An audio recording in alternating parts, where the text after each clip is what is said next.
Hello and welcome to this Car Pod. I'm Kennan. I'm Filippo. And today we're going to Car Pod.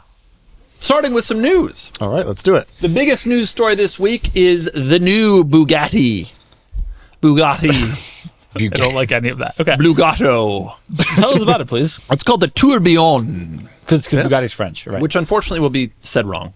Like, you know how people on Instagram say Gallardo? Or like poor You're saying. ready. This is the Tourbillon. The Tourbillon. Actually, that doesn't sound so bad. Anyway, it is a facelifted Chiron. Just kidding. It's completely redesigned, but somehow they managed to make it look just like a facelifted Chiron. And it has the windshield wiper in the middle because it's a Le Mans car. It really does look like a Chiron. Here are the specs. Yeah, it does. You know, when they have Veyron to Chiron, it was like, whoa. And now they did this, and it's like, oh, yeah. It looks cooler though. Like the back wheel. It's elongated. Muscular. It looks cooler. It's more exciting. In fact, go to the next picture. It also has doors the size of God. Those doors do not fit on that body. If you close those doors, it would damage the whole car coming down. I think that the angle is weird of this in some way. You agree with me though that it looks like a fake picture. Yeah, and it looks like some Photoshop that some kid enlarged doors that were up. Yeah. There's no way they're that big. If you opened those doors in this space, the person on the third floor would be like, why are you coming in here? If you opened those doors and it was breezy at all, it would take off like a ship. The car is gone. They'd be saying Tourbillon 10 miles away. Okay, go back to the actual car.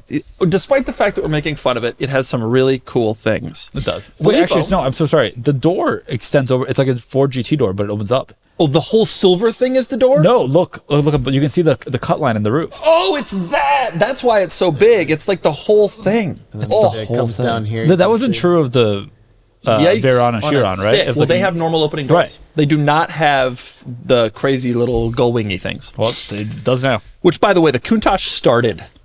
Okay. Stats, please. Though we are making fun of it, it has some pretty interesting things. It is a naturally aspirated it's a plug-in hybrid, so it's got an electric motor. But everybody was worried Bugatti was going to go fully electric. They are not. It is a naturally aspirated V16. Ooh. Like the Cadillacs with the front ends the size of a city block. Oh yeah, I'm familiar with 16-cylinder engines. But this is a wild. V, not a W. W, a V. I prefer a V16. Naturally aspirated V16 that on its own, it makes 1,000 horsepower without a turbo. Which is what the Chiron makes about, right? But it has turbos. There's turbos everywhere. You take apart a Chiron engine bay, which Kennan and I have done on a long weekend with a couple of cold ones. I believe it was Memorial Day 21. That's right. I don't know, I had a couple too many cold ones. Can't remember. And there are so many turbochargers, we lost count. But this car is a naturally aspirated V16, 8.3 liters. Okay. Revs to plug-in hybrid. 9,500 RPM. Plus there's an electric component for a total of 1,800 horsepower. We're just making up horsepower numbers at this point. Well, this one's 1,800. How much you got? 302. Ooh. In my most powerful car. 0 to 60 in 2 seconds. Top speed of 276 miles an hour, which is an interesting figure. Because it means that it's behind the Aspark Owl's top speed record-setting top speed run of 276.2. Nonetheless, those are legitimately insane figures. That is. Although it has doors that could swallow Kennan whole. The Aspark is 272.6. Oh, thank So the Thank God that this it looks like a bug with big wings. The doors are insane, but I will say, we were joking about the Chiron facelift. If you go to the next picture, it actually looks a lot different here. The Chiron's taillight is very, very different from this. Yeah, this looks like a McLaren. But if you're looking at, it kind of does. But if you're looking at like individual things to distinguish a car, it's not ideal. I think it will look actually different in person. Just for seeing just. It probably will. I mean, if you go back to the front, it definitely looks like pulled out and like stretchier and different and cooler. You'll be able to tell. If I'm wrong, they're making 500. They're all already sold. They're definitely not already sold. Did they say that? That's what I heard. Let me tell you something. In the Bugatti world, there's a lot of selling going on. Yeah. You know, it doesn't matter whether you got a used car lot trying to sell a Hyundai Accent at 19.9% interest or a Bugatti. It's the car business, you know. Pushing these things out. But it's not like the full Chiron replacement, right? It's like just a special edition, or no? This is it. This is the new Chiron. Wow. This is it. You're seeing it. Exciting. This is the pinnacle of Kennan's 2024. Have you ever seen a Chiron? Have you ever seen a Veyron? I've seen a Veyron because there's that gold one that goes to. Kevin's to car. Wow, that's the one you have as a reference point. That's tough. That car's gone, by I the saw way. a Chiron. No, it was there last week or 2 weeks ago. Yeah, I thought that he sold it. I know. You guys all lied to me, and then it showed up. That's the magazine. No, car. Kevin lied to all of us because he was All right, the one who sold it. But anyway, sorry, Kevin, but it's true. That's the magazine car. That's the press photo car. We believe. I've seen it unwrapped, and it's a beautiful spec. It's a blue and white. It's now wrapped gold because I know. there's like an accident injury lawyer. But all right, what else do we have to say about the Bugatti? I don't know, but it's got a lot of power, dude. And you'll never see one, but Kennan and I will, and it's going to be cool. We'll see them at Monterey Car Week. They'll bring several of the press fleet, and there'll be a couple customers that'll have them too, and that's probably the only place we'll see them. I still think that the Chiron is probably the cool. If I had like infinite money, the first thing I would do is buy a Chiron, just flex on him. I'd pull up in front of his house and rev and stuff. They don't really sound great, but they do sound like thunder. That would he'd think it's raining, and he'd come outside, and you know what? It would be. How much did the Chiron? Ridiculous. Like $4 million, 3.5 or something ridiculous. Do they even bother to give a price on this? No, we don't have a price. I don't think we have a production number. Like Jazz, if you have to ask. And the thing about production numbers on cars like this is, the Veyron, they gave a production number, and that turned out to be an estimate. Let's just say. Yeah. Right. Okay, that's the new Bugatti. Next news story on a much darker note: the Volvo S60 is dead. Are you sad about this? No, because the V60 still exists. Is that true? Yeah. The S60, they built it in South Carolina. They're killing it in the U.S. They're going to keep making it overseas. They had removed the S60 or the V60 and V90 from the UK. Fun fact, but they brought them back because there was strong demand. Was there? Yeah. The S60 is a great car, but it also came out in 2016. Sedans are dead, and here's another one. Sorry, it came out in 2018. Here's a contention. This is the most beautiful sedan we've killed. The prior generation S60 was more beautiful. No. Yeah, you're right. I don't believe that either. Yeah, this is a beautiful sedan. It's prior gen was nice looking. But this is a really good the most beautiful sedan we've killed. Another casualty of the sedans. And of a car that's been around for 7 years with no updates. Yeah, it was either redesign or kill, and they killed. And that is an interesting thing, because this is a segment where 10 years ago you couldn't have a luxury brand and not be in that segment. Now Volvo's out. You start to wonder what other cars or companies are going to start to look at other segments and say, I'm not really sure. I still wonder why BMW continues to redesign the 7 Series. Yeah. And A8, you got to assume A8's going to die at some point. There's just no way they can continue that. I would imagine. They've given like a thorough redesign. No, it had a redesign a couple years ago. Remember, you opened the door and the car thorough redesign. Well, can we go back to the Bugatti for a second, because I actually looked this up and haven't answered. What do you get? Production is starting in 2026. That's a 250 cars will be delivered in 2026. You got to understand something about Bugatti. 250 cars, but then what they do is they're going to say, this also, that's just maybe 2026. We don't know. I don't know. They're going to deliver 250 in 2026. No, I doubt that. Mass production. 256 cars. The starting price is 3.6 million euros. 3.6 euros. So it's probably $4 the million. same as the dollar. 3.8, 3.9. Well, that's going to be an expensive car. Okay, give us. I apologize. Big surprise. Give us some more stuff. All right, go to the next one. Next one. All right, Jeep I've seen had an investor presentation that we pulled this slide from. They have a whole lot of new cars coming out. I assume this is legally taken, right? I don't know. It's been making the rounds. We did not have a mole inside the Jeep investor relations presentation. Sure, we'll get a lovely email from FCA later. But okay, continue. The important ones, besides the Wagoneer S that we talked about a couple of weeks ago, and the Recon, which I'm not sure will be sold in the US, there will, in theory, be a new Renegade in just about 2 years that will be a sub $25,000 EV, which is interesting. If that's true, right? Like a small SUV for under 25K is really, really notable. And besides that, a lot of refreshes and a new Compass. Okay, so they are trying. They have a bunch of stats about how they have 17 new model lines and things like that. It's not. I mean, okay, so they're gonna do a Wrangler and a Gladiator facelift pretty soon. Correct. And a Wagoneer and Grand Wagoneer and Grand Cherokee and Grand Cherokee L. Those are all going to get facelifted, and then these are all going to be brand new. Yep. Wagoneer S, Recon definitely coming to the U.S. because this must be a U.S. I was thinking of the Avenger. I apologize. Yeah, the Avenger is not, but it's not on here. And then the new Compass and the new Renegade. There'll be a new Renegade. Well, that'll keep the mainstream utility vehicle. That'll keep the Jeep service departments pretty busy. Have you seen incentives on new Wranglers and Grand Cherokees? No, what are they? They're strong.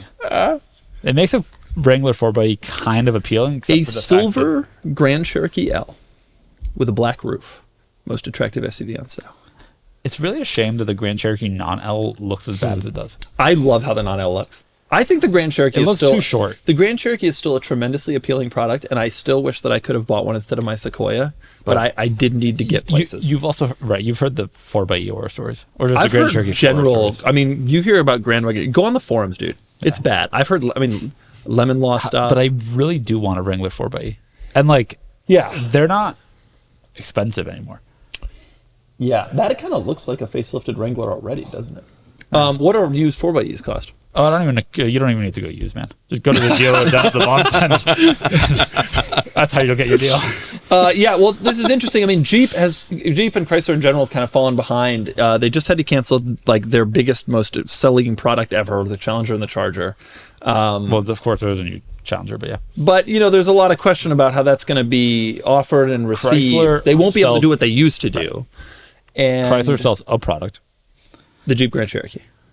Chrysler itself sells a product. But you do start to think with Stellantis, not FCA, I forgot, but you do start to think they basically they have the Jeep Grand Cherokee, the Challenger and Charger, the Wrangler, and the Ram. And then a bunch of ancillary stuff that probably breaks even. Yeah, and but keeps factory workers employed, now which is they'll nice. have new ancillary stuff. Yeah.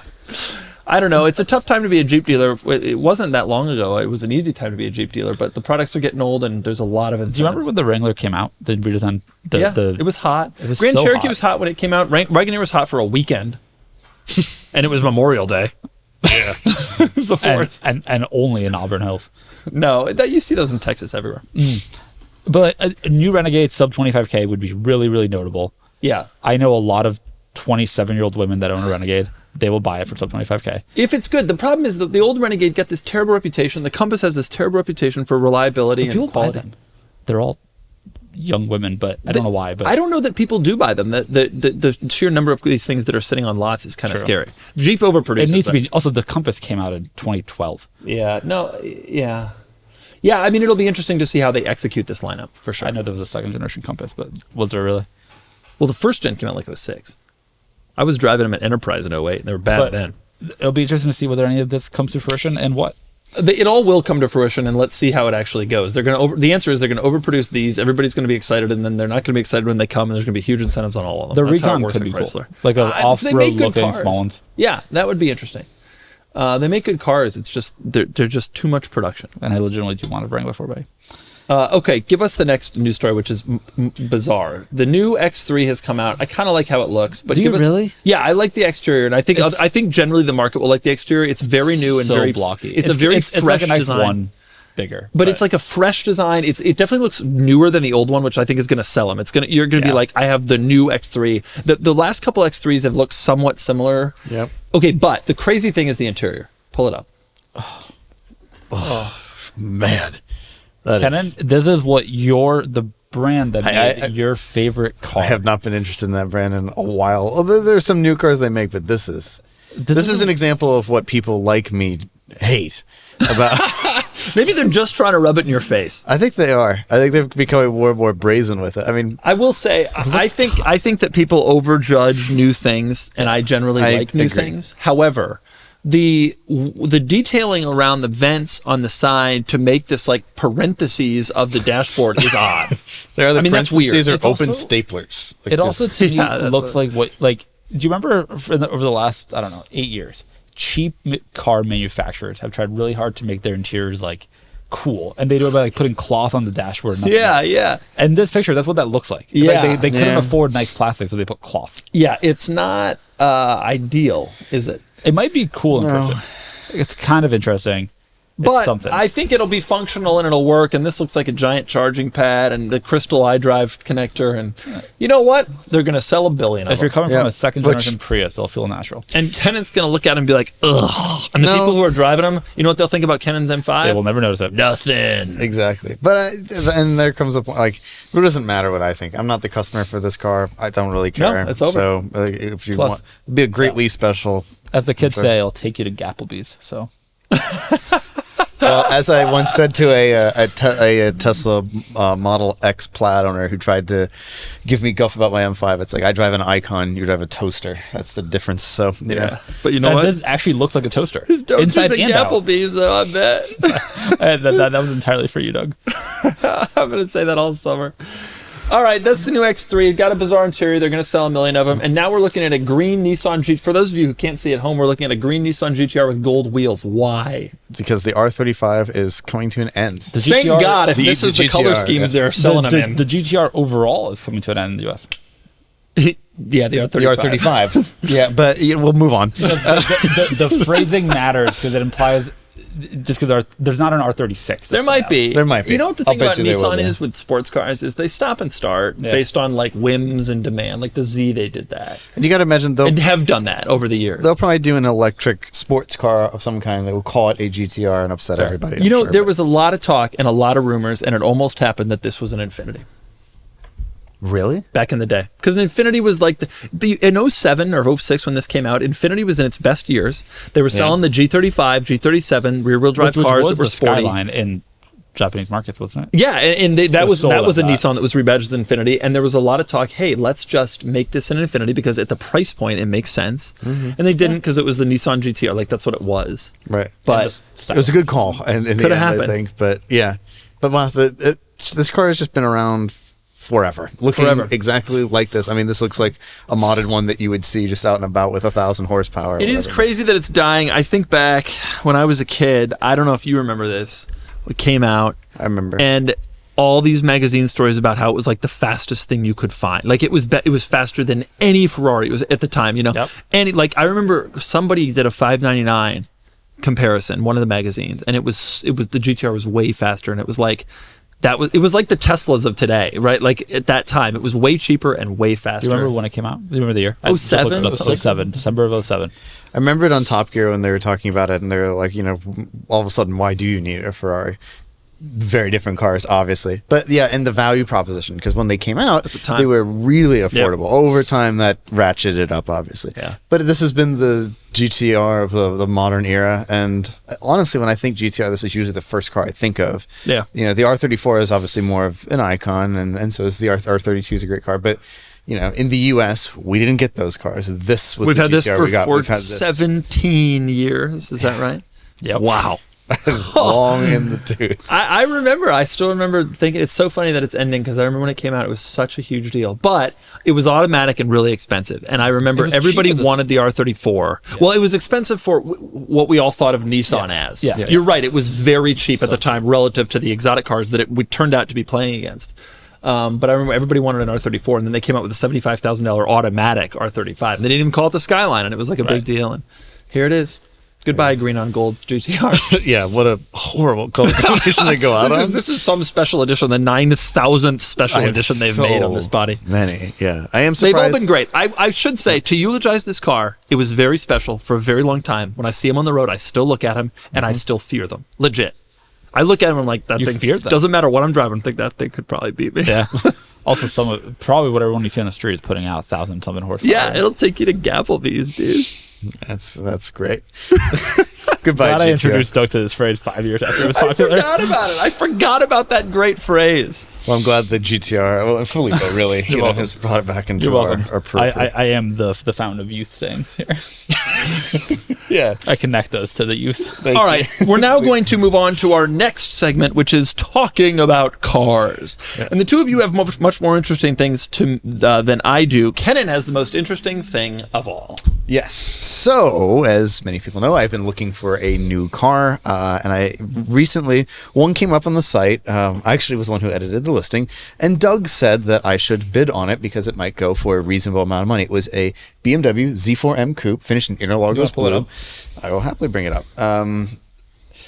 And it was critically, it was in Hawaii, which for most people means that they don't want to buy the car. They don't want to deal with the hassle of sending it back to the continental United States. Not that hard. Despite the fact that it's actually not that difficult. People think that shipping a car back from Hawaii is really hard, but there's this company called Matson that ships every car from Hawaii, and they do it fairly cheap, especially because we're in SoCal. Mm-hmm. And so it's the first stop. Yep. And it's about the same money as bringing in a car from the middle of the country. Yes, exactly. And it's a state. Although a lot of people aren't aware of this. Hawaii is a U.S. state, and so you just show up at the DMV with a title, and you're all set. Now, he made the point that this car is going to go for a deal, and I should bid on it. And I decided I would listen to Doug. Can I ask you an important question before you go there? Yes. Every other car you've considered is a convertible. Yes, Because you which want is what an I open want. top experience. Which is what I want. This isn't. Yes. Now, there's a reason for this. So, because it was going to go for a deal, I really want the Z4M experience, and I'm just getting tired of waiting for one. But he was like, "You should get this one. I'll do a video on it when you go to sell it eventually." But it had a reserve, so I had to talk the seller out of the reserve. So I emailed the seller, and I said I would guarantee him his reserve, whether it got bid there or not, if he agreed to remove it, if he was comfortable with that, because we have a rule at Cars and Bids: employees cannot bid on cars with reserves because we have insider information. He did agree to remove the reserve, as you can clearly see. And it got bid much higher than I was hoping. I was in here. You can see ICE was bidding up to here 27.5. I was going to go to. You went pretty high. I didn't realize that. I thought you were only in it for like 24, 25. 28 was where I was going to cut off, and I felt that was over market based on what we've sold them for. This one has some miles on it and did have some damage on the Carfax, and it was in Hawaii. But in the end, it went to Brinkman 1024 for 29 grand, and he originally dropped out at some point. I think with this bid, because he said in a comment, which I can go to here, he said that he was worried that he was bidding against the Cars and Bid employee, and then he realized that just, quote, that just doesn't matter. And he's right, because I knew what the market was on this car, and I wasn't going to pay more than he wanted. But he got his dream car, so I'm happy for him. It's a cool car. It's going to the Bay Area because it was a single hump dash, right? It was a non. So this is kind of the one that a lot of people want. Interlagos blue, which is the best color on this car, and it has this interior, which I can't remember the interior name. Light Sepang. And it has no navigation, because the navigation systems on these cars were pretty dated, and that screen would break. You know, so this is the one you want. This is kind of the one you want. Now I wanted a full leather roadster with navigation, so it actually had none of the things that I wanted. But if it were going to go for a deal, the big thing I thought the Hawaii thing would mean that it was going to be a great deal, because I've seen Hawaii cars on the site before sell for way under market because people are clueless. I can't believe I'm the one saying this. If it's a deal on a car you don't want to own, it's not a deal. I wanted to scratch the itch. This is the reason I want the itch for the car that's not the car you said. You just said when they sell the car you want, because they made a convertible version of the Z4M. What I want, the Z4M is actually a convertible version. What I want, they made 9. I think 9 or 15. Leather. This is none of the things you want, except for the only thing that you want here is the Z4. That's it. Z4M. Okay, fine, but they made other Z4Ms with convertibles. Yeah, that's true, but at the same time, if it was going to go for a deal, I just want to have. I'm going to have the car for 6 to 9 months, and it's going to scratch an itch. And I'm getting tired of looking for sports cars, and so I thought if it were going to go for a deal, I would do it, and if not, then I wouldn't, and it didn't, so I didn't buy it. Tell the people what you want to buy now. Now that you can't get your inline 6 powered coupe. Well, again, the car list of, I did a video on this that you can go back and watch on the Cars and Bids YouTube channel that goes down the list of cars for $45,000. I would like, to his point, I should own lots of sports cars. You should have a variety of experiences. So I kind of want to own them all at some point or another. But the car I really want. I can't believe you pressured him to bid on this car. Well, I thought it was. I think he made the right call bidding until it became not a deal. Yeah, this is what I want. I really want an RT10. I really want a first generation side pipe 3-spoke Dodge Viper. Yeah, that's cool. It's cool. And it's a convertible. And it doesn't have navigation. So not only is it a convertible, but the roof that you have is garbage. So it is a true roadster, really. But I really want this. Do you know what this one sold for? 30. I know. It was $29,500. 25. Now this one had miles on it, or some miles on it, but I think it had an accident. Well, it was green, and it was. I mean, the problem is it was green. Like, I think people aren't really interested in the green. I am into. You like the green? Yeah. I want the red. Yeah. I want a red, like a very early on. I think we sold a red 3-spoke. Yeah, like this. That's what I want. That would have been the car. Front plate from Wisconsin. Wow. Yeah. Guy's killing it. Yep, in the Midwest driving a Viper. Is that the collector plate? I think it is. Yeah. I think it is the best license plate ever issued, because you can move it between your cars. That's cool. That is nice. Like a dealer plate. The reason I want this is like I've always loved these cars. My dad's best friend, like in Ohio, like he had a Dodge Viper, still has it. And I drove it, and I love the way it drives. It drives like a Miata with a gigantic engine, and it's really raw and kind of difficult to use, and that's what I want. I want a car that's an experience and requires you to want to drive it. And I'd like to own this car, again, for like 6 to 9 months. They're also relatively reliable. They're relatively affordable. It's an icon. I can't believe the dude photographed this with the roof on. I know. It's the nicest day in the history of Wisconsin. You don't know that. It might be 12 degrees. Yeah, it's looking pretty nice out here in the cornfields, but yeah, I just they don't come up as often as I would like, but I am genuinely looking for one. Like I think it's. Are we committed to a Viper only?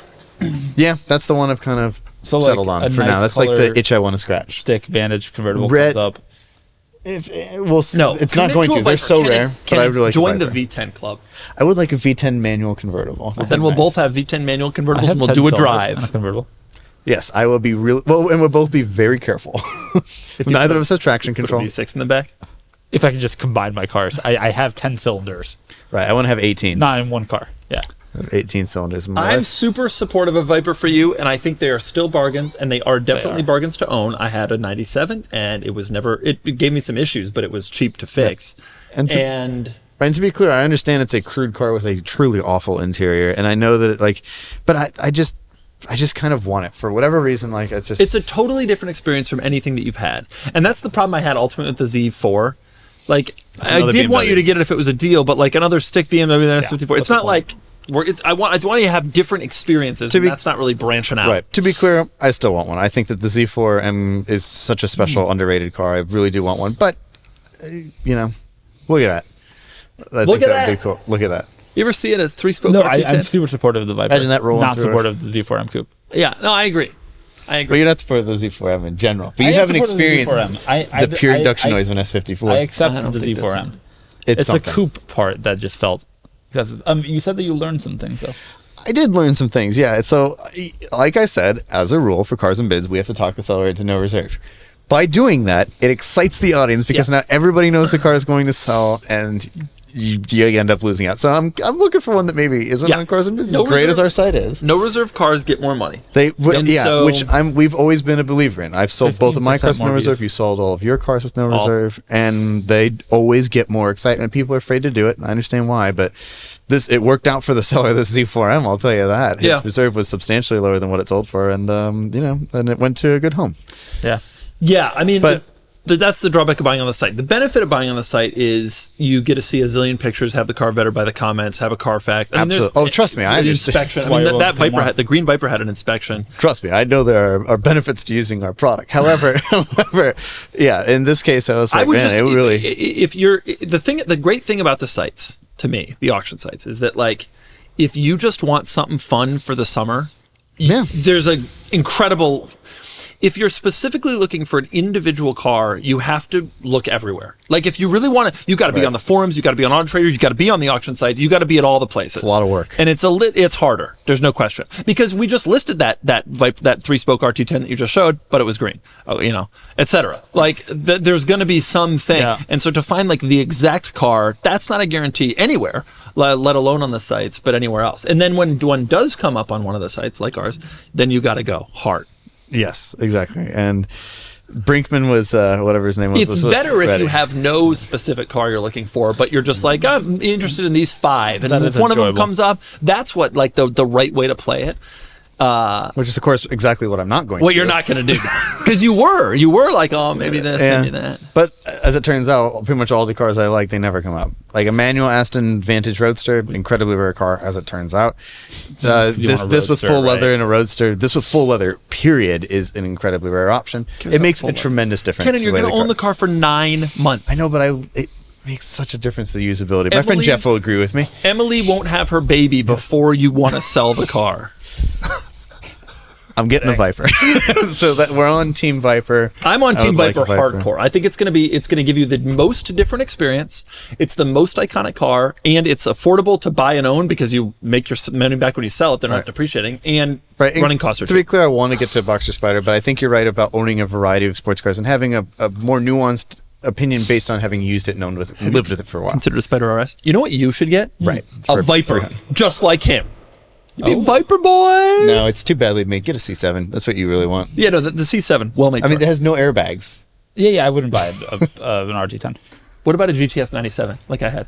The blue white. You drove that car. that car. I liked that car. I enjoyed it. You hated it at the time. Is the irony of this. I know, and I want another one now. I hated it though for more about like others. It wasn't because of how it was. It was like because I had to deal with it, and there was a lot. Remember the time that the battery died on the ramp for my parking garage, and it was blocking the whole ramp. And there were like 20 cars. So bad. So bad. I love the winter driving video of that car. It's one of my favorite videos you've ever done. I took that out. Filippo was not involved in that. I took that out with a buddy in the winter in Philly. Okay, that's your cars. Yes. And I'm so pumped for you to get a Viper, and I can't wait for it to happen. Right. And you told me I have to do it before you get back from your East Coast I'm going to be gone for 3 months, and I need you to have a Viper when I come home so that we can rip on it. Yep. And I've got to make sure I shift high enough so it doesn't go into fourth. Skip shift. It has a skip shift. All right, next on our talking cars segment, Filippo, what do you have? All right. Cars and Bids launched 4 years and like 2 weeks ago. Launched on June 8th, 2020. 4 years ago. The first car, your E63 wagon, sold on June 15th. Yeah. Of 2020. I want to ask, what are your guys' favorite memories from those first 4 years? Crazy to think that it's 4 years. Kennan was the first employee, technically, of Cars and Bids. Yep. Not the first person working on it, but the first official employee. I moved from Ohio. There's so many memories to go back because it was a crazy period of time for so many reasons. One, I left my job in Ohio working at an exotic car dealership to come out here and do this, which I had voiced to you a year before that I wanted to live in San Diego and work for an auction company, and he was already thinking about it. And like, that's the whole story is more complicated than that. But Kennan put the idea in my mind. Maybe it was all Kennan. No, it was Melissa, actually, your best friend. No, it was. She was present for it anyway. Yeah. But I had shipped my car, all of my clothes. My start date, I think, is March 16th, if memory serves, 2020. And as I was getting ready to move out here, the whole world went nuts, and we had COVID to contend with, and we had to delay. But when we started working remotely, and then eventually I bought another car to drive out here, there's so much around those. By the way, where were you in March of 2020? Where were you when we launched this thing? I had offered my help, and I started writing listings. We were waiting for you. I started writing listings right after we launched. And now you're the acting CEO. I remember the first listing. From the first listing I wrote. What was it? It was an Alpha 164 that we did not run. We wrote a few listings we didn't run in the early days because the cars were too rough. Yep. There were some tough Kennan times. edited but all yeah, the ones so I wrote. you started. I wrote all the early ones. Yeah. You started. We launched the thing in June, but you started in March to help us launch. Yep. And so many stories about that too. So that was right at COVID. So we pushed the launch.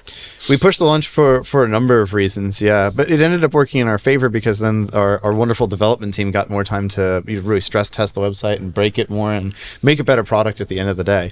And thank goodness they did, because when we launched it, when your video went live and we were all sitting on your porch, socially distanced because none of us wanted to get COVID, it was nuts. That first week was, it was just every day was, I think I started my day at like 6, which for me is very early, and I'd work till like 11 p.m. every day or 1 a.m. and then do it again for weeks. The start of a startup kind of usually goes one of two ways. Either nothing happens or that happens. And you hope for that to happen, but the result of that is that it was I've told many people I'll never start another business as long as I live, and it wasn't that just that week, but it was the first 6 months that really make me feel that way. Yep, I was stressed. Everybody was stressed, but you and Blake, the co-founder, were obviously the most stressed, as you had real skin in the game.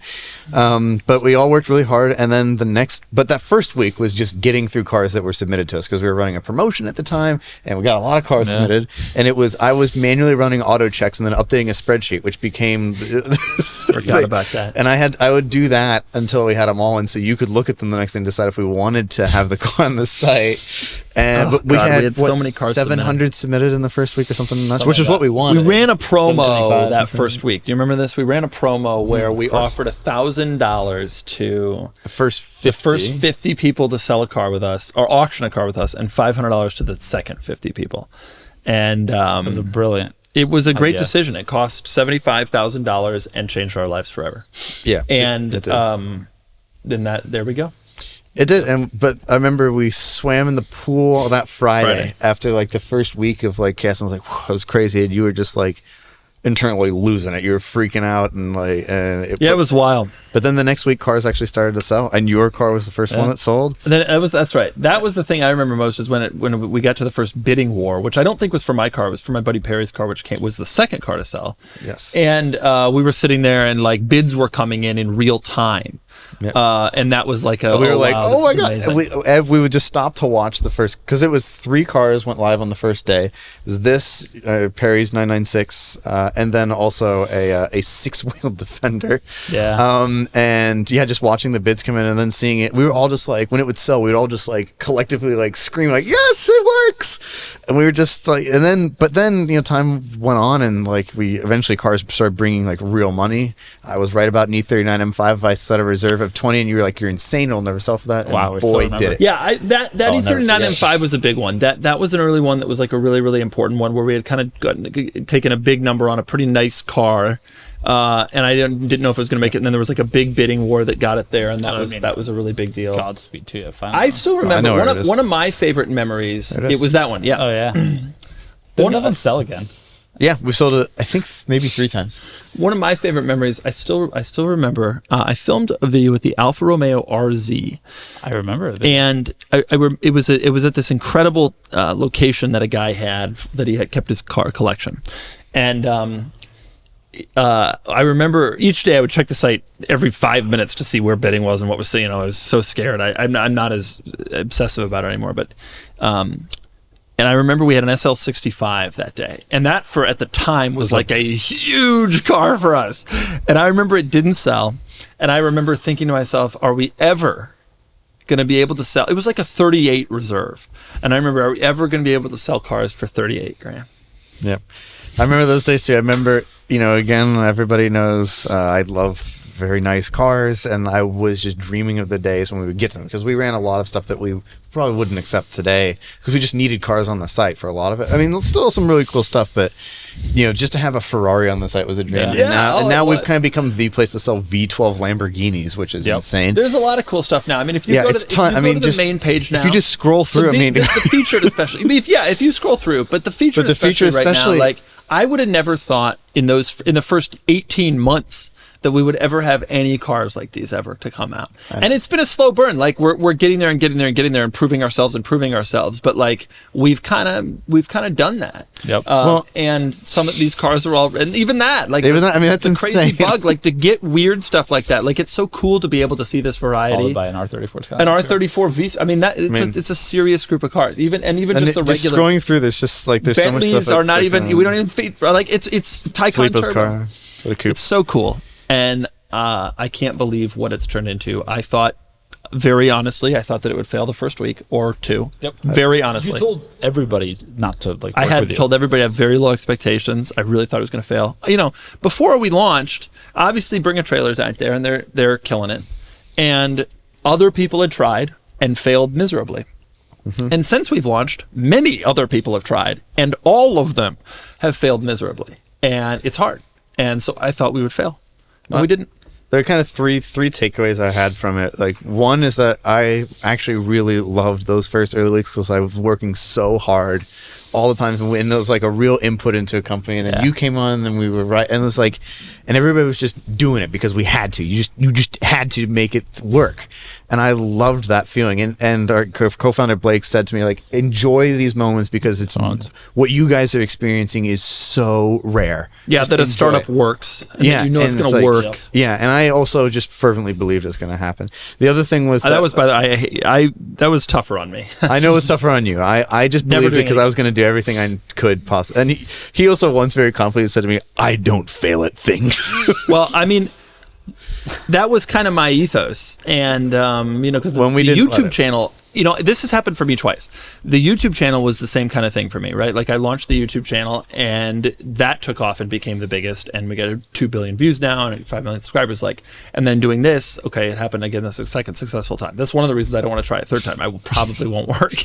You can only catch lightning in that bottle many times. That's right. Yeah. And so it's hard to imagine, but that was a tough period. And whenever I think about starting another business, that's what I think about. Yeah. That 6 months and it was just hard. And I would get a call every day that was either amazing news or terrible news. Yeah. And I'm not in a life position now that was very different from where you were then. and where you are now, but mostly where you were then as a 25-year-old. Like, this is fun. Now I'm like, I Terrified. have no interest in any of this crap anymore. It was the right time in my life. I'm glad to be in the company now where we are now, because now we're a more mature company, and this is where I feel like I belong. But starting again would anything It's scrappy, would be, it's just too hard. But the other things where it's like I really enjoyed that. It's been very rewarding to work with so many talented, really smart people behind the scenes at Cars and Bids. Like they're just such a great group of people to work with. And also, like, I also take away, like, your capacity for work blew me away, because not only were you doing all of this and doing intake and like all this stuff, but also making videos. And then, like, we'd be working and be like, I gotta go make a video, and he would walk to the garage, open the door, and he'd start making a Sunday video. People don't realize, just, like, so and you much know, work. it's funny because I've told all of my people don't realize some of the difficulties of trying to manage both of the businesses. For a long time, I was doing that. Now we've got some more people in place who are professionals who are working more on this and the content, frankly. But people don't realize, like, this is when I tell my friends, because I've told all my friends on YouTube, you need to start something other than YouTube, because eventually YouTube will slow down, as it has for all of us. And they're like, oh, how could I do that? Because it's so much hard work. People don't realize how hard work, like, you can't start another business on the side. It's just not a thing. But we did. And it worked. And people also don't realize how hard it is, I think, to run a two-sided marketplace. I know. Well, if I had known that, It's a real thing. Might not have done. Sold 2 t-shirts at a time. Right. That's exactly. I mean, these other guys, my other YouTube friends, are selling merch, and No, I meant literally a combination of 2 t-shirts to match your style. That would have been the Doug brand. Two quick shout outs before I think it's probably time to move on. One is to Blake, the other co-founder. Good work, Blake. And the second is, if you go back to that E63, correct me if I'm wrong, but our very own Nick, our editor Nick. No, you know who shot those photos is Robert Grubbs, the single most gifted car photographer in the I entire world. apologize Shout out for being mistaken. Shout out to Robert Grubbs, who takes photos now, press photos for automakers. Nick and his wife shot a different car of yours? They shot my Kia Stinger. Close Okay, enough. next up, we're going to move on to, that was our 4-year wrap-up of Cars and Bids. Next, we're moving on to the Market Report. Market Report brought to you by Filippo. Take it from here. Cars and Bids. Visit carsandbids.com for the ultimate automotive marketplace of 1980s and up auction cars. You can sell for free. You get can the most sell money for for your free. car with an industry low 4.5% buyer's fee. Okay, we're going to talk Market Report. Filippo's got a great one. Yeah. I have a question for you, Kennan. Yeah. And actually everybody. Why don't we all own a second-gen Cayenne or a Range Rover Sport? Totally. And You're with me on this, not an surprisingly. early trash Range Rover Sport. No, second the gen one Range that Rover Sport. just went out of production. All right, we sold a second-gen Turbo today for no money. 18? Pull that To be up. fair, it has a gazillion high miles. miles. Well, how many is a gazillion? A lot of them have 156. high miles because they were they're driven. reliable. But okay, we Still sold looks new. a hybrid Does. recently. 92A. Nice. I don't think if you search 92A, you'll get anything. But if you do 2011 plus, because it came out in 2011, Sure. you'll find the second gen. They are cheap. Yeah. For like a car that looks modern, because frankly, it didn't change till this year. No, it still looks the And same. like they're known for being reliable. It does. And like it's just such a bargain. We sold the hybrid recently for who knows. We sell diesels all the time for like the high teens, low 20s. Okay, We but sold I a think your hybrid other for that. point is actually Like- more interesting because I hadn't considered it, which is the Range Rover Sports. We just sold this Range Sport the other day because I hadn't been paying attention to They're this. cheap. Okay, I'm not talking about that body, the L320, which is cheap and also old, but go down. This one got bid to 13. Whoa. So if you put 2013 as the model, the 2014 as the base model year, They're just- and then sort by cheapest, it is shocking what they're going for. And I kind of agree that we should be getting them. 12,650. Now, to be fair, the photos of that one made it look like a disco sport, which is a mistake. But they're just 20 See, these grand. are 20 grand for. I mean, these are, and that's a supercharged. The last Right. one that sold for 21 only a couple months like ago. there's a redesign now, but up until last year they were the same. Like you look like you're driving a brand new Range Yeah, Rover you Sport. do. And you get the luxury, you get that seating position. Yeah. For 20 grand. They're unreliable. Yeah. Which is where the Cayennes come in. The Cayennes are not unreliable. We get those Cayennes submitted to us with big Real miles all the time. Like, why don't we? They must be reliable. I bought that wagon 3 years ago. No, I got to sell it and buy a Cayenne. Get a Cayenne, dude. I want a 928 Nick, who Cayenne. was here last week because Kennan was on vacation with Emily, has a Cayenne. Yeah. And like He's got a he was right. 928 GTS. It's a rare time that Nick was right. and bought the right car.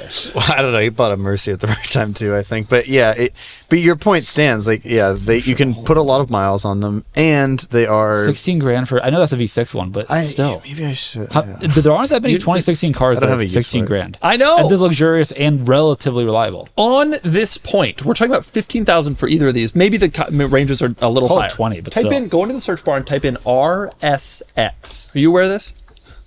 I see your note in our plan. We sold an 03 RSX for 15,250. You know what I call that? Cayenne turbo money. Yeah. And by the way, not 03 Cayenne turbo money. No. That money that buys you like a 13 Cayenne turbo. That's wild. That's nuts. Now this was an exceptional RSX, but I have to say I've been surprised at go back to the general page for RSX. Because there's also that blue one. There's some, but just in general, they sell for 12, 13, 10. They floored. Like there's a lot of interest in RSXs. The Type S's were cool, but it's still a front wheel drive 20-year-old. And only 200 horse. It's like a Civic SI. Yeah, it doesn't have an enormous amount of power, but there's a lot of interest in these cars still. It's also a car that's out of production that a lot of people kind of forgotten about. Yeah, meanwhile, for the same money, this one went for 22. For the same money, 24 over there. For the same money, you can go pick up a Cayenne Turbo with a 500 horse twin turbo V8, a Burmester sound system, and carbon ceramic brakes. and an actually nice interior. It's an outrageous statement. I was reading this thing and I was like, I can't believe this is. And that RSX that we sold for 15 was not an outlier. This one sold for 18. That's what they cost with relatively low miles. That's what a nice Type S costs. But also, why don't you justify? Let's say that a tree landed on my E-Class wagon, I would go buy a Cayenne Turbo. No, I'd go buy base Cayenne because it's too bourgeois. But S maybe. What was I about to say? But how do you justify buying a new Cayenne? Yeah, they lose value quick. I mean, you justify buying a new one because it has all the latest stuff, and you get rid of it after a few years and get another new one. And there's a deal. Not everybody is as interested in like depreciation. No, I know, as we but are. That's just a wild depreciation and a wild deal. I was talking to Nick because my wagon had like an 80K sticker, which is insane for it. His Cayenne, which is the same year, had like a 98 sticker or something like that. Yeah, and they're both worth 18 grand. Yeah. No, it's. I totally agree. It is crazy. Luxury car depreciation always crazy. Luxury car depreciation is always crazy. The thing about that makes the Cayenne especially interesting, two things. Number one, Porsche sports cars do not depreciate like that. Mm-hmm. A 2013 911 Turbo is still like 100. Yeah. Whereas the Cayenne Turbo is 14. And the other thing that makes it appealing is they're pretty reliable. Yeah. Mm-hmm. Based on what you hear. And also, it's worth pointing out, the Cayenne has Tiptronic, does not have PDK. So I think PDK is a very reliable transmission, but there are people who are anxious about an early stage dual clutch. However, they seem to get good miles. Like, they don't seem to be problematic, but people are worried. The Cayenne Turbos doesn't have that problem. Right. Tiptronic by then, which was called Tiptronic S, had been really well developed, and they do not fail. So you have a powertrain that seems to work and a Transit seems to work. And other than that, get a couple warning lights. Hell, we don't care. Aren't all their powertrains relatively reliable? Like the V6 is not unreliable. Yeah, apparently they all seem to be reliable. There was a diesel, there was the hybrid, GTS, which is pretty good. Yeah. The hybrid was also supposed to be reliable and also cheap. Yeah. And I love hybrids. So this one I don't like as much. The 0.2 GTS when they went to a V6. They eventually switched back to a V8. That's a 6-year-old car for 33. Yeah. But look at that's a 20 grand 2013 GTS. These are bargains. These are bargains. I want one. Totally agree. I want to give you, before we move on to questions, which are great this week, I want to give you one more crazy thing, which is type in Elan up there. Yeah. You're going to love this one. I saw the sale. Lotus Elans from the 90s are front-wheel drive cars. Have you seen the other sales? It wasn't an outlier. They cost 13 grand. Now they're front-wheel drive, and then after Lotus was done with it, Kia made a version, and also they use the same steering wheel from the Saturn SL. But other than those things, if you brought this to Cars and Coffee, people would be like, "What is this car?" And you spent 13. And they will Gs think for that it was the Saturn SC convertible. Yeah, probably. It's also front-wheel drive, and it can't be that good to drive. But like, I still want to review one of these. This is a kind of a cool car, and for 13, it's like kind of interesting. I always thought they were cool. It's like a toy. There was somebody at my high school that had one. Really? Wow. You're kidding? Yeah, and we used to see it parked around town everywhere. It was yellow. This is where he had the box of detailing supplies to use to clean it right before he cleaned it. It is exactly right. Didn't put it on the carpet. Didn't think to do that.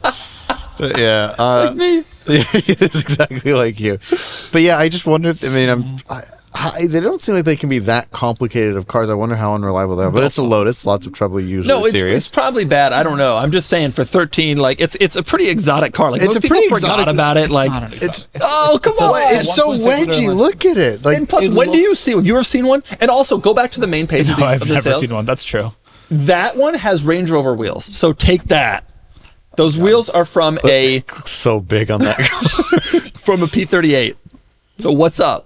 They're probably, what, 17-inch wheels, and they look huge. I think these things are cool. It really Yeah. fit with Kia's Love it in design yellow. at the time. It So, worked- like the Kia Lawn. It worked fit, better did as line a up Kia. better. This is a nice one. Yeah, this It was one- a one-owner It's a car. one-owner, I You've remember. never driven one, right? No, I've always wanted to. They are front-wheel drive.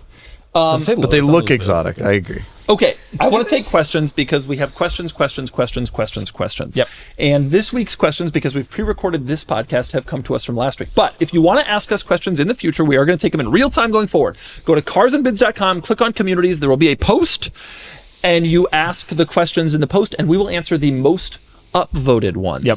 No matter how lewd. No, that's not true. geez. But generally, Oh, man. I've been putting on all of the questions. I have no shame. First question from Lexus Luthor. What not-so-great cars have benefited the most by being featured in a TV show or movie? You know what the answer is? 91 Ford Explorer and 98 Mercedes M-Class in the Jurassic Park movies. Average trash cars, but they looked so cool on screen. Can I give you what didn't? What? All right. You haven't seen the Barbie movie yet, despite it coming out. No, but years I'm ago. gonna hear in the next There week or are so many GM product placements.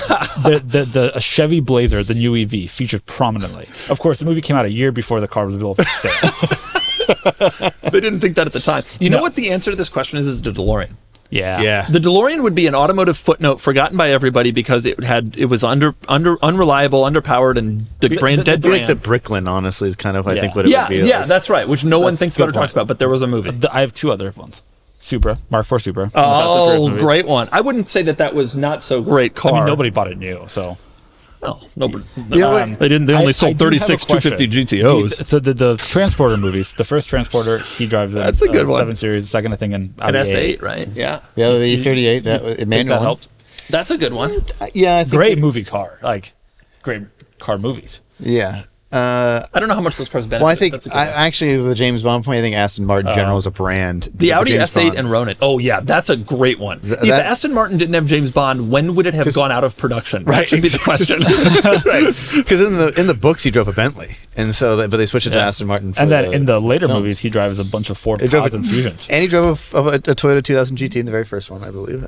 Not the first one, but I think it was the first James Bond. wasn't Dr. No the first one? Anyway, the point is Anyway. there was an O2 GT. They did stray from Aston a little bit, but Briefly. that is the answer. Good cars. Dude, this The question, Ford the Fusion, subtext of this question is, when would Aston Martin have gone out of production if it wasn't for James Such a Bond? That's great one. question. This one's a little bit more stretch, but I actually also feel that the Ferrari 308 being in Magnum PI was a yeah. huge deal for Ferrari. Everybody 'Cause- still remembers that car from that show. and the Testarossa that was then in Magnum Vice. PI, because actually, the Testarossa was the flagship car of the time, and they sold tons of them in Miami. Yeah, and they were white too. They were using those haunches to do some stuff Oh, with white boy. powder. But nonetheless, You don't have to ask the lewd questions. Kind of, we'll just go there and nonetheless, I think those cars were also important for Ferrari's image. Really important, because that was the time when they switched to mass production for cars around then. So I think that was also important. But the Aston Martin is, I think, the Aston Martin James Bond. That's the You're right. best answer. There Although I'm DeLorean, I surprised- don't disagree with. I'm surprised how many we were able to think of quickly. There's more. But that's the best answer. DeLorean and Aston are definitely the two. Yeah. Okay, next question from DRT Hokie. Can you list the top 5 most competitive auctions to date? So the auctions with the most bids placed during the last minute of the auction extended the clock. I asked Filippo to pull this up. I looked a little bit differently for a bunch of. All right, what do you laziness got? reasons. What do you got? I looked at what auctions had the longest overtime. Longest overtime. And also what auctions had the most bids in the final hour. Okay, all right. What's the longest overtime? Do you want to know? I'll tell you the time. You tell me the car. I have okay. 51 minutes. Oh of my auction overtime. God! And Wow. I will also say that auction in the last hour had 108 bids. Man, that is somebody who went up at There was minimum an SL increments. and there was a Range Rover. I don't remember. What is it? It is a Countach LB400S. The white Countach. I'm sure there's space. Or, yeah. This that one. Yeah. had so much overtime. Yeah. Wow. Yeah. Wow, This one really? had 51 minutes of Yep, overtime. correct. I remember before this car sold, that it was sitting at a much lower number. It went at 1 hour before the auction ended.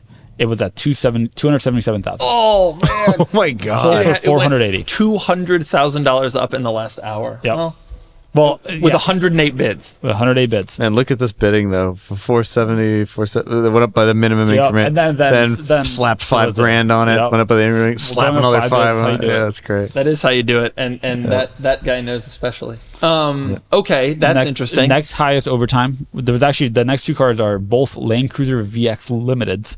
One had 35 minutes of overtime. One had 31. You're kidding. These must be recent because they're 100 series. From July of last year and from February of they're last 80 year. series. Yeah. Okay. How weird. I did.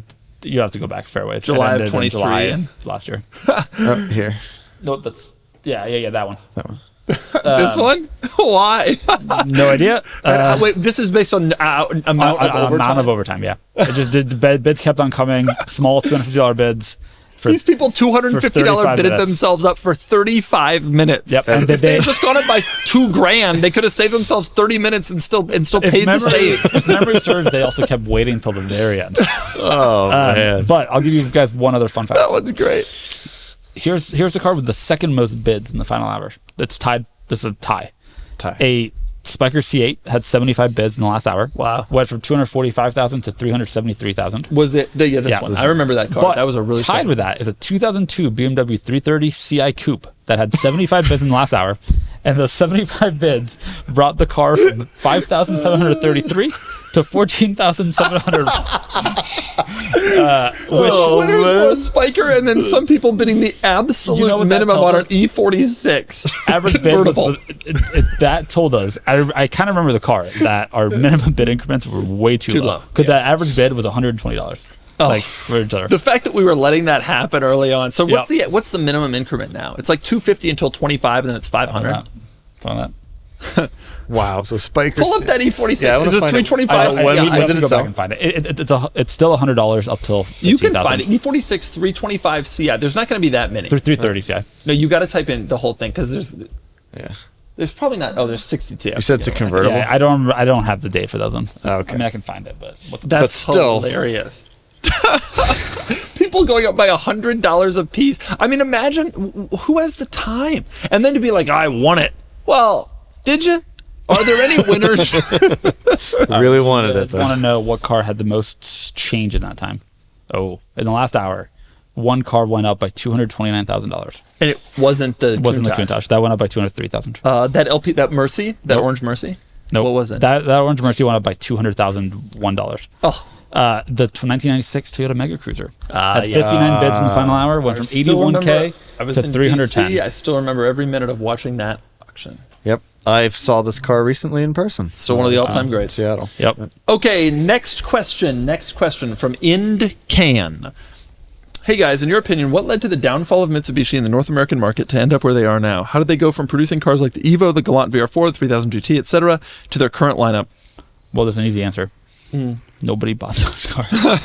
I don't think that's true. In that era, when I was a kid, Mitsubishi came out with a car called the Montero Sport. I remember it not fondly. That was unbelievably popular. They were everywhere. Okay, can we talk about that car for a second? The Montero, legitimately a pretty car. Okay. The Montero Sport was a hideous. It was fine. It was just a car. Pull the Montero Sport. It was a car. It looked like a car. So bad. I I think love the Montero itself, but the Montero Sport was just rough. I think about this question. No, that's the one they sell overseas. It was this one. Yeah. So how do you think that's an unattractive car? It just looks is. like a car. Kennan, tell him it just Yeah, looks like a car. it does just look like, I mean, but like- huge gas, but but yeah. like- with that was the 90s. With like a It's little bit of huge age, and like they all were kind of beat. It was bad. I some think car. the answer to this question, I think about it sometimes, is that they just didn't quite put the investment in for the next few generations Yeah. of cars. And in the car world, if you don't do that, you quickly fall behind. The car world is very, very, very, very competitive. And they didn't make a great transition to crossovers. They Yeah. had these body-on-frame SUVs, including that Montero Sport. Do you remember the Mitsubishi Endeavor? Yeah, there was the Endeavor. They tried. That was like an attempt at that. And Yep. like pretty quickly they fell behind. They didn't really put a lot of investment into the US market. Mitsubishi is still fairly popular in other markets overseas. They're popular in South Asia. They're popular in Australia. In those markets, they'd be stunned to hear that Mitsubishi in the US is not popular. But they just They didn't invest. North America was always sort of a not sure kind of thing. They didn't sell cars in Canada until the 90s. It Really? wasn't even a thing. Wow, I didn't know that. it was just like it's They just stopped being competitive. Like other brands advanced. And they Mitsubishi slowed didn't. down. They probably put money to the wrong places. The Eclipse and cars like that as the market was kind of going Well, away. they made it a front-wheel drive four-cylinder. Yeah, I do agree though. They had a blueprint always for some pretty amazing cars. They were building Yeah, great sure. stuff, and then they just kind of lost their way. Yeah, I mean, I think there were some transitions that happened in the 2000s, and I think they weren't really well placed for them. And I think that they made some bad decisions then that put them behind, and they just keep falling behind now. Now they have a terrible reputation. And then I think they also had like a dealer. By that point, they had like a dealer issue where there weren't that many Mitsubishi dealers. The ones that exist weren't great. Yeah. Kind of There's a Mitsubishi dealer in LA that had a banner out in front of their shop for like years where Mitsubishi was misspelled. I would drive by it on the 5. You're joking. It may still be there. Last time I drove by it was probably 2 years ago, and it was still there. I took a picture at some point. How do you misspell it? It's like Mitsubishi. It's like Mitsubishi or something. It's something like that. Mitsubishi. or Mitsubishi. That's what it was. Mitsubishi. Also, sounds like a way a grandfather would mispronounce. Hey, you got the new Mitsubishi? Can I point out this person does not live in the U.S.? Oh wow! Do you know why? Because they said RVR. Yeah. Outlander Sport. We know my neighbor has an Outlander Sport, and every time I see it, I think RVR. Okay, I do. Okay, next question from Shotgun Sam 911. If you could combine a classic car with a modern drivetrain, what combination would make you say, "Take my money"? It's a good question. I know the answer already, but you can think about it. I need a second. C2, Yeah. What drivetrain? C8, C7. I don't care. LS3 even just... Yeah, C2 Corvette. much One of is the most your beautiful cars. I mean, the One of the most answer, beautiful he's cars. going to eventually say 300 SL. He's going to think about it for a while. that was Eventually the he's gonna first say car 300 that SL. came to mind. But the answer is C2 Corvette.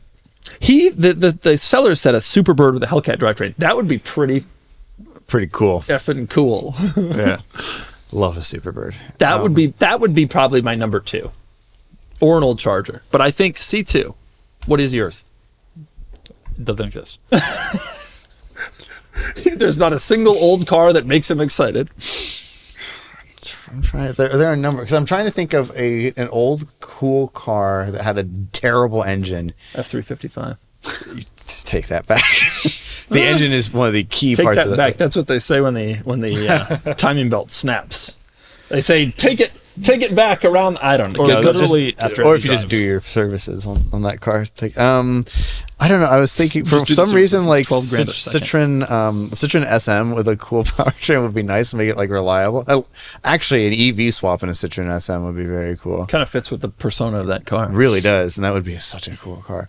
An Audi I Quattro don't- that was actually fast would be cool. We had a really there's a company that does A Lincoln Continental suicide door car. Yeah, With like a good V8. that would Or be even the so cool. EcoBoost V6. That would be cool. Yeah, that would be cool. There is a company that takes old, truly modern Mustang running gear and like very nice modern interior, but they have the body of the old car, which I Yeah. think is great in general, like a fastback. What about a Rolls Silver Cloud with a W12, Bentley W12? that? Would be pretty sick. Yeah, that would be really cool. Or honestly, EV swap also. I've long considered that of some old Rolls Royce than EVs because But a EV Bentley just fits. W12. Bentley W12, one of the finest powertrains ever made. Finest gasoline engine of all time. Yeah, any of those sound awesome Any of to those. me. There's more than I realized when I put the I'd question. keep going. Yeah, there are plenty of them. You don't have a single one.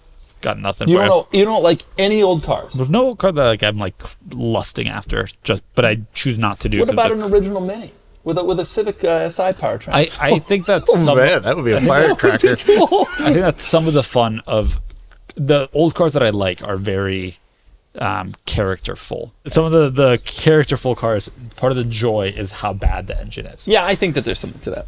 Okay, but I disagree with your. But I inability actually to name don't one. disagree with like a 1970 Subaru with a Hellcat. That's cool. What you guys have said would all be cool, but I don't care about those cars very much. They're You know, not a car someone I did want. a Grand Wagoneer Hellcat swap.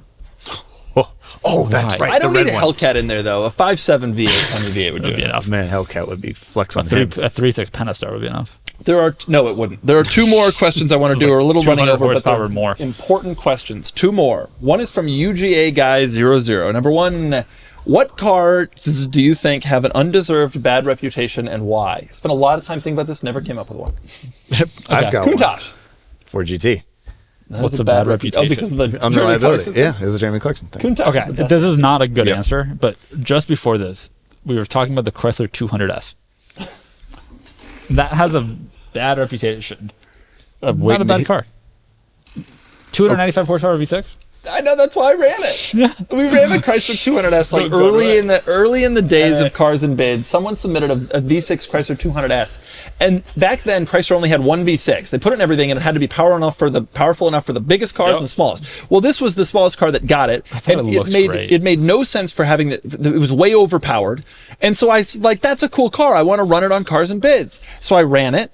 And people lost it. Why are you listing a Chrysler 200? That probably set us back. It was a rough day. This car probably set us back including me 6 months. But it looks great. I'm fairly confident I protested this when it was in process. You did it. 300 horsepower and all-wheel drive. You know what that is? An Evo. That's an Evo. 300 horsepower all-wheel drive. That's an STI. You know what this isn't? Either of those cars. Basically, it is. It basically is. You get this out on some dirt, and let me tell you something. Well, come here, Evo. Mazda Speed 6 wasn't even close to this in power. And by the way, Evo wasn't either. 270. This is at 295. Well, vroom. I'm glad you put in that much passion into your argument. I'm glad you put in that much passion in your argument, considering it didn't sell for $8,200. It was a waste of time. What a bargain. Let's find another one and get it on the site. Tremendous waste of time. It was a huge mistake. This is a 300 horse V6. This car's probably doing 0 to 60 in 5 something. Unfortunately, they're all broken down in different ways. Yeah, exactly. I regret running the 200S, but only because the people were not ready for it. The people were not ready for it. It's so true. And I also think you kind of had to be paying attention a little bit. You kind of had to be paying attention a little bit to understand that this really wasn't there was way more power than ever went into any other midsize sedan, and it made no sense at the time, and it was quickly canceled. Yeah, I thought it was cool. 200S, they should have called it the M200, because that's what it was. Another car I can think of that belongs on that list. I'm done with this. Another car I can think of on that list, although I don't necessarily want to own a BMW E65, the 760. No. Those cars, so the E65 has the reputation for being unbelievably unreliable, but it really more applies to the V8, not to the V12. The reputation is just that it's bad, because the tech is terrible and it's heinous looking. Yeah, but it's nope. I don't think it's nothing redeeming, except for the fact that that you can buy them for $3,000. Okay, we have one more question. We're gonna sneak in here on time. The question is this from KJ Pantano. Doug, what is your preferred choice of cold one for knocking out an easy weekend task with some friends? I actually don't drink alcohol of any kind.